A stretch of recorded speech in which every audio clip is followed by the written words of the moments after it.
How's it going, everybody? It's Krusty Old Crow back again doing another alternative perspective toy review. This one's number 25. We're doing a Marvel Legends series type figure. Today we're going to cover Gamerverse's Marvel's Juggernaut. This beast that comes to us from the Capcom series of figures. Usually seen in 2-packs. This big bad boy was too big for a 2-pack. He stands alone. He doesn't even come with the cadaver of the Silver Samurai on there. It is just Kane Marco, the unstoppable Juggernaut. And man, even my wallet couldn't stop this guy from coming home with me. This is a girthy box, ladies and gentlemen. I want you to turn your volume down just a little bit so you don't blow out your eardrums. I want you to hear it when I drop this thing.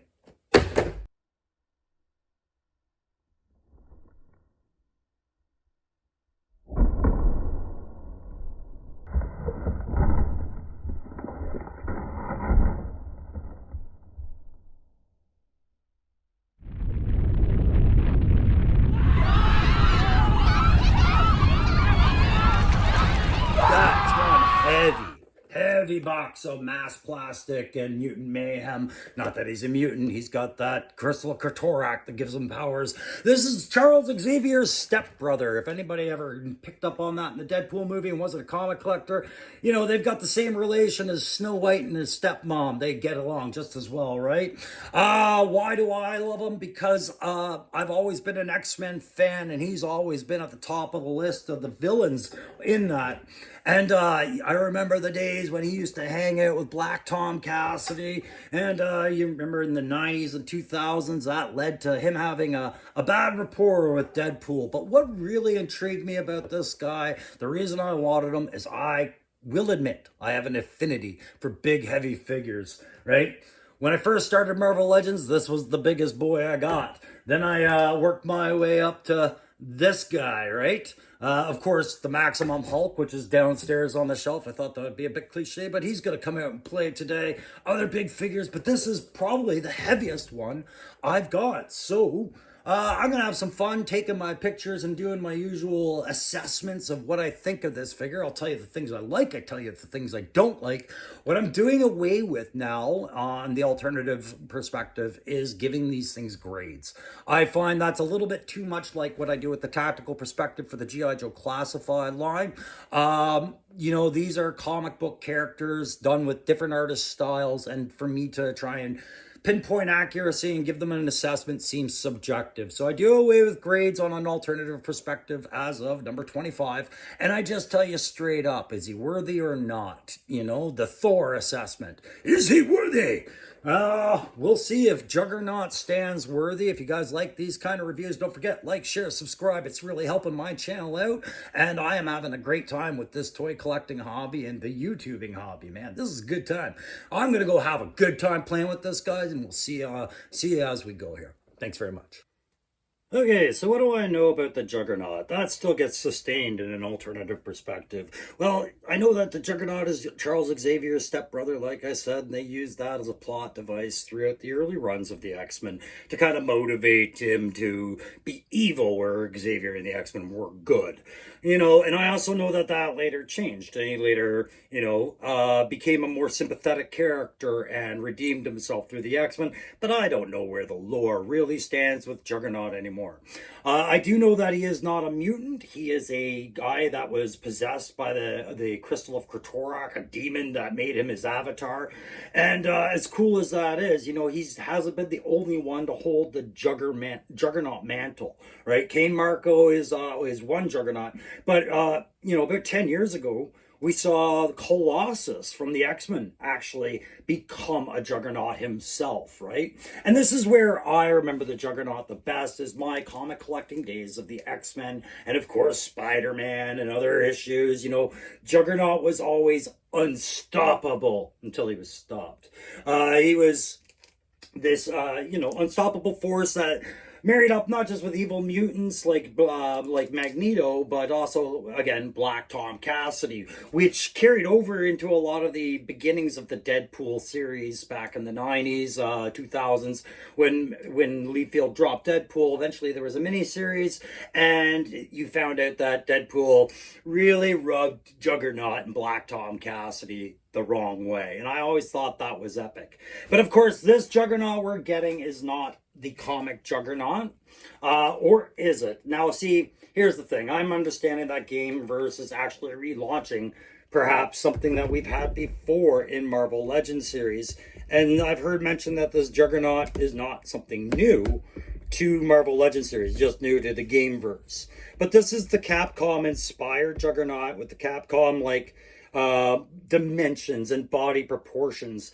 And as you can see, he's actually bigger than Maximum Hulk. He's actually bigger than Gamerverse Venom.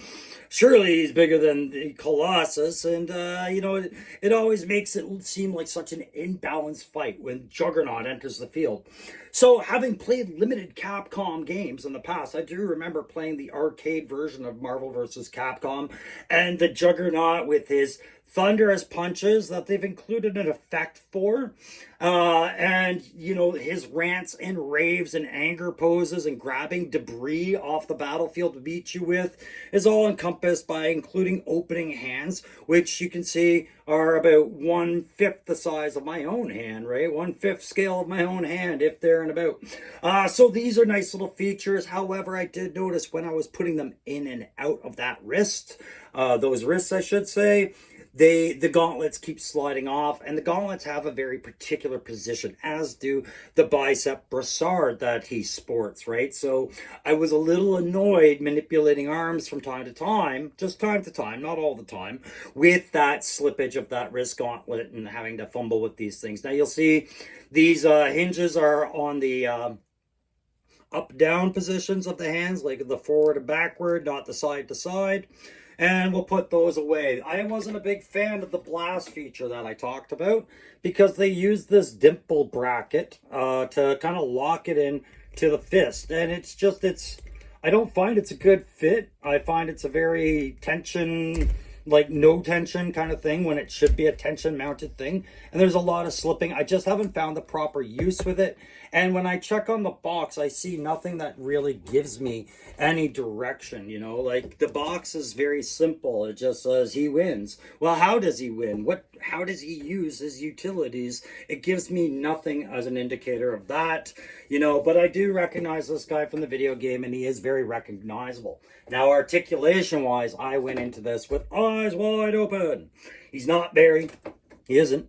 Those single point elbows and single point knees with a rotating bicep cover like we see with all the big boys now really makes it hard for you to find that max pose expression for his biceps because they're in the way, right? So after a bit, you're just kind of limited in how you're posing. Even with open hands, things need to be big for him, but they do have good butterfly joints on this. You can get enough good poses out of them that are just hallmark to the Juggernaut. He's the Juggernaut. Biatch.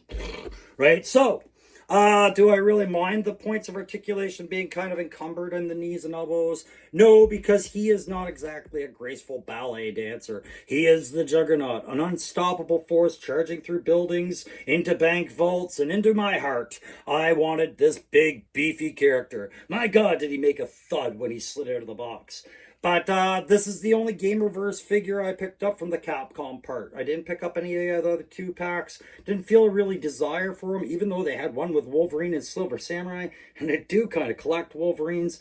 It wasn't really needed. I was happy with my collection so far, and I did buy some Gameverse. But this goes back to what I've been saying on my channel. We've come into an economic time for toy collecting where it feels smart to pick and choose rather than just fully embrace an entire line just because you like it. I'll do that perhaps with my classified, seems I have been, but not so much with Marvel Legends. My attachments to comics are very finite within the Marvel X-Men universe stream, and then later through the Civil War and Secret Invasion and all the crossover stuff, I got into Avengers and stuff. But the Juggernaut has always been a guy I was really interested in. You'll notice this helmet looks like you should be able to pop it off. You cannot. You can just pop the whole head off, circa, you know, all the, what is it? The Hulkbuster. The Hulkbuster's the same way, right?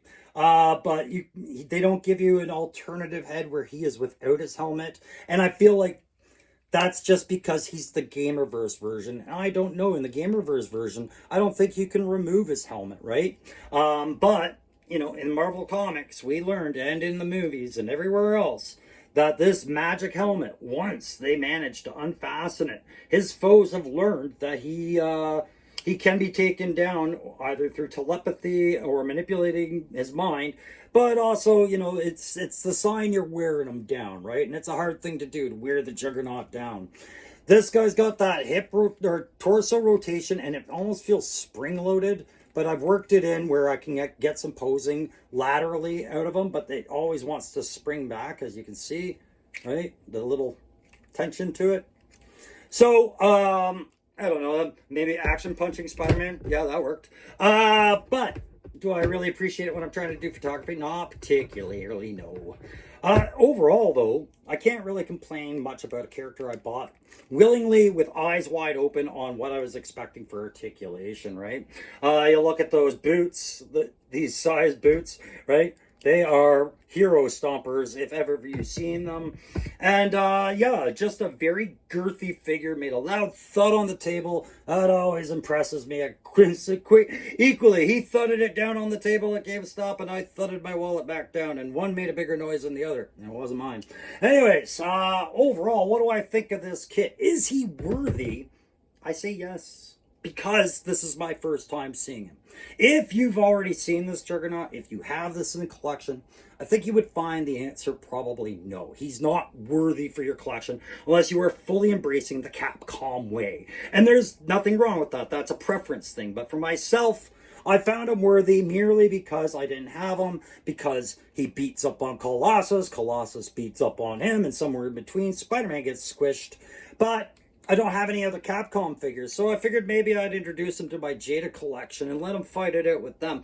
I don't think that's going to go too well for Jada. The Juggernaut is unstoppable. But you know what? These videos and reviews are, and I've come to the end of this one. Guys, I enjoy this Juggernaut. I paid $71.99 Canadian for it, plus my discount at EB Games because I have the Elite member now. I've spent that much. But it is surprisingly weighty. It is very girthy, and I find it very worthy to be the Juggernaut. So that's going to do it for this review. Thank you very much for tuning into this one. New subscribers and old subscribers, you guys are all appreciated. Thank you for helping me hit that 1,000 subscriber mark a couple of months ahead of where I was really aiming. But I mentioned it during my Cold Slither End State review. I slid this in there, and I'm going to mention it again, guys. Please stay tuned to my channel, as well as the Backyard Battlefield, which I do on every other Wednesday with 3-Star Drawl on his channel, my buddy Down South 77, as I am going to be doing a giveaway as a thank you for all you guys who have really helped support me, support others in this community with the smaller channels, and helping us with your feedback, helping us grow, and being patient with us as we did. This channel was nothing without that patience, and I really, really appreciate it. So we'll be definitely looking at what else I can grab between now and when I'm ready to do this draw. But one of the things we're going to give away, because you guys really, you deserve it, and it's a troop builder, so why not? And it's not just limited to G.I. Joe. You can clearly use these with your Marvel collection and other collections to great benefit. I'm going to give away one of these ESU police officers for sure as a thank you. So that'll do it for today, guys. Thanks very much. Don't forget, like, share, do subscribe if you want to participate, but also only subscribe if you plan on coming back, guys, because I've got lots more to come. We'll see you again soon. Take care.